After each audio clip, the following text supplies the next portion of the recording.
Bom, outros parâmetros importantes para a gente mensurar nas salas tem a ver com a nossa percepção espacial do som. Até agora, a gente só falou de parâmetros que a gente mede com microfones omnidirecionais, que não tem uma sensibilidade espacial. Nessa aula a gente vai falar de parâmetros que têm a ver com a mensuração da nossa sensação espacial. Tá?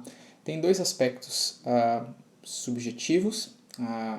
Deixa eu só voltar um pouquinho, né? Quando a gente fala em espacialidade, a gente está falando sobre essa sensação de se sentir imerso num campo acústico que tem uma certa tridimensionalidade, né? A gente está falando, por exemplo, de sistemas de em sistemas, por exemplo, de multimonitoramento aqui, como 5.1, 7.2, Ambisonics, etc. A gente está falando de uma imersão no campo acústico que provoca boas sensações, ao contrário, né, do som mono, onde a gente tem um alto-falante vindo do centro, que a gente não tem qualquer sensação espacial. Então, numa sala, a gente quer se sentir envolto pelo campo acústico, certo? Por isso, os parâmetros de espacialidade. Tem dois aspectos subjetivos relacionados à espacialidade.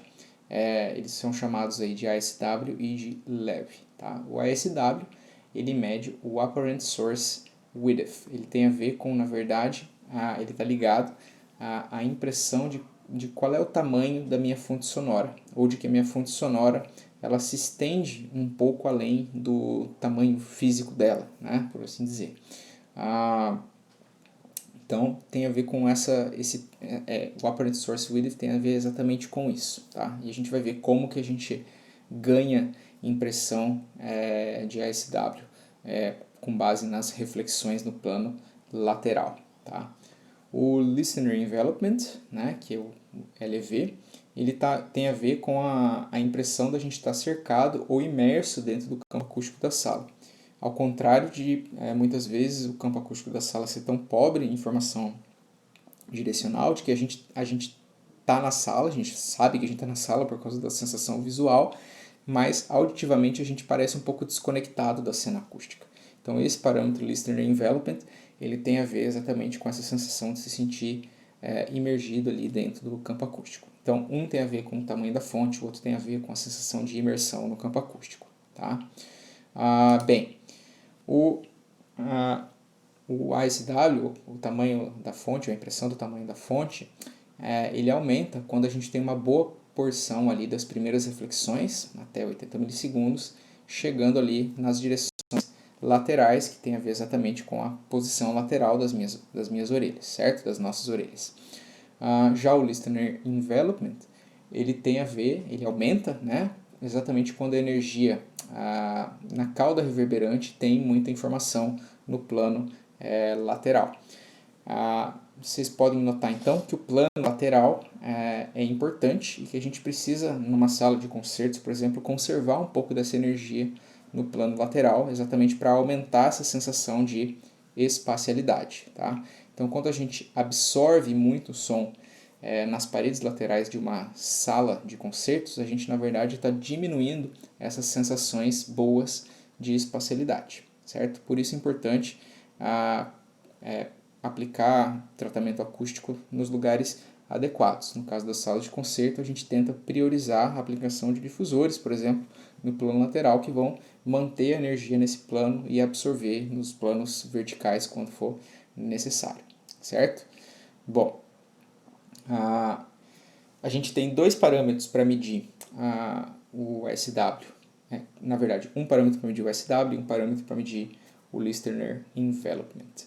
E para medir esses parâmetros, né, para medir, por exemplo, o SW e o Listener Envelopment, a gente não pode usar só microfones omnidirecionais que têm, né, uma sensibilidade aqui uniforme com o espaço, certo? Que vão ter a mesma sensibilidade nessa direção e nas outras direções.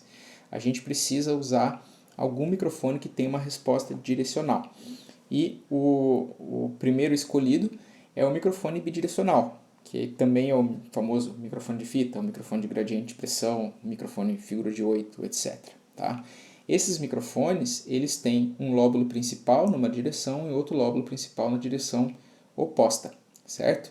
E o que a gente vai fazer com esses microfones é orientar esses lóbulos na direção lateral. Então eu vou orientar um lóbulo para lá e outro lóbulo para cá, certo? Um para a direita e outro para a esquerda da sala, beleza? Aí a gente vai estar medindo o que chega no plano lateral, a quantidade de energia que chega no plano lateral, e a gente vai ter um microfone de referência que é o Omni, que mede a energia completa, certo? Então, o Lateral Energy Fraction, que é o LF, ele mede exatamente a relação de energia que existe aqui, medida pelo microfone bidirecional, orientado nessas duas direções, no plano lateral da sala, em relação à energia contida no microfone omnidirecional, certo?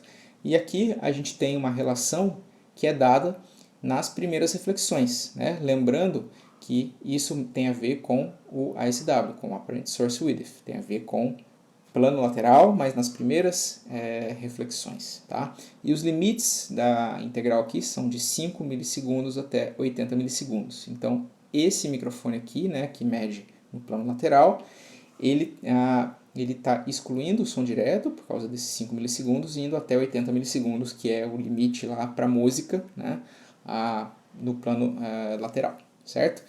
E o microfone omnidirecional, ele inclui o som direto, mas ele é medido aqui com o microfone omnidirecional, então no denominador a gente tem a energia da resposta ao impulso contida ali no som direto e nas primeiras reflexões, certo?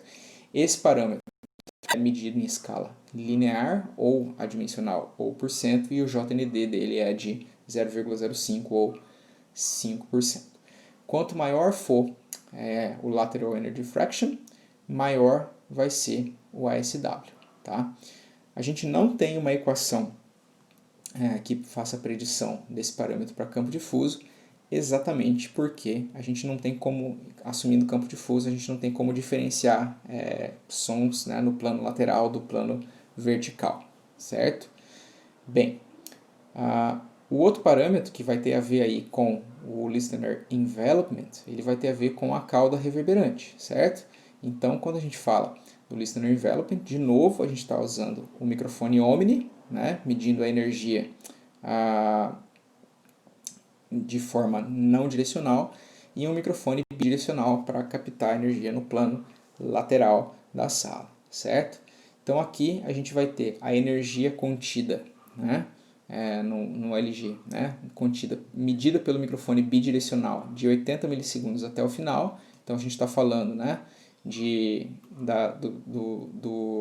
da cauda reverberante, nesse caso, né, de 80 milissegundos até o final, e a gente está medindo também aquela medida que a gente usava para o fator de força, que é a energia da resposta ao impulso em campo livre a 10 metros de distância, medida lá com o microfone omnidirecional. Este parâmetro ainda não tem um JND conhecido, e ele também não está lá na norma ISO 3382. Ele é um parâmetro que ainda está em estudo já faz algum tempo, certo? Beleza, então ele tem a ver com a energia direcional, né, nas primeiras reflexões pela energia em campo livre, a 10 metros de distância. Tá? Um terceiro parâmetro associado à inteligibilidade da fala é o que a gente chama de IACC, ou Inter-Aural Cross Correlation Coefficient, que é o coeficiente de correlação cruzada interauricular, certo? Para medir esse parâmetro, a gente precisa usar um manequim, né? Aquela cabeça artificial, né? O simulador de cabeça e torso, né? Que tem o canal auditivo, que tem a cabeça, às vezes tem também o pedaço aqui do torso, né? E vai ter os microfones lá na posição dos tímpanos, para simular exatamente como a gente escuta espacialmente. Tá? E esse parâmetro, o IACC, ele mede a razão entre a função de correlação cruzada entre as respostas na orelha esquerda e na orelha direita, dividido pela energia das mesmas. Então a gente tem aqui, né, exatamente no numerador, né, a correlação cruzada entre a resposta ao impulso medida pelo microfone na orelha esquerda e a resposta ao impulso medida no microfone na orelha direita. E aqui no denominador a gente tem a energia da resposta ao impulso medida na orelha esquerda pela energia da resposta ao impulso medida na orelha direita. E vocês podem perceber que os limites aqui de integração são os mesmos, né, de 10 milissegundos até 100 milissegundos, certo? Tem alguma flexibilidade na definição desses tempos, mas essa definição aqui é a mais comum. E a gente mede, na verdade, o valor máximo dessa correlação cruzada. O que a gente tem que lembrar aqui é que a correlação cruzada ela dá uma ideia do quão similares são as funções HL e HR, ou seja, quão similares é o sinal, a resposta ao impulso medida na orelha esquerda em relação à orelha direita. É claro que se o HL e o HR forem muito similares, né, esse valor aqui de correlação cruzada vai dar um valor muito perto de 1, certo? Um valor muito alto. Então, isso indica que um valor muito alto de correlação cruzada indica que a resposta ao impulso na orelha esquerda é muito similar à resposta ao impulso na orelha direita. E aí vocês podem se perguntar, isso é alta ou baixa espacialidade? Certo? E a resposta é, isso é baixa espacialidade. Porque se a resposta ao impulso na orelha esquerda é muito similar à resposta ao impulso na orelha direita, o nosso cérebro vai entender que não existe nenhuma informação espacial relevante nesse som, certo? Que ele vem, por exemplo, da nossa frente, tão somente isso, certo? Porque aí a gente estaria recebendo o mesmo som na orelha esquerda e na orelha direita, certo? Então, quando a gente tem um IACC alto, a gente está falando em baixa espacialidade, certo? Então, o ISC ele tem que ser medido, né, com o dummy head, com o simulador de cabeça e torso, né, com a cabeça artificial. Ele é um valor que varia entre 0 e 1 e valores altos expressam aí baixa espacialidade. Por isso é muito comum ver nos softwares de simulação acústica como o Odeon ou outros softwares, na verdade a gente plotar o 1 menos o IACC, que é o 1 menos o parâmetro medido, que vai indicar, nesse caso, 1 menos o IACC alto indicaria uma alta, é o contrário do IACC. Então, um IACC alto indica baixa espacialidade e um menos IACC baixo indica alta espacialidade também, certo? Então, a gente tem esse parâmetro medido, então, com a cabeça artificial, né? Mas a gente precisa estritamente usar uma cabeça artificial para medir o IACC, certo? Então, sobre espacialidade era isso, e aí agora na próxima aula a gente vai falar de inteligibilidade da fala, certo? Até mais.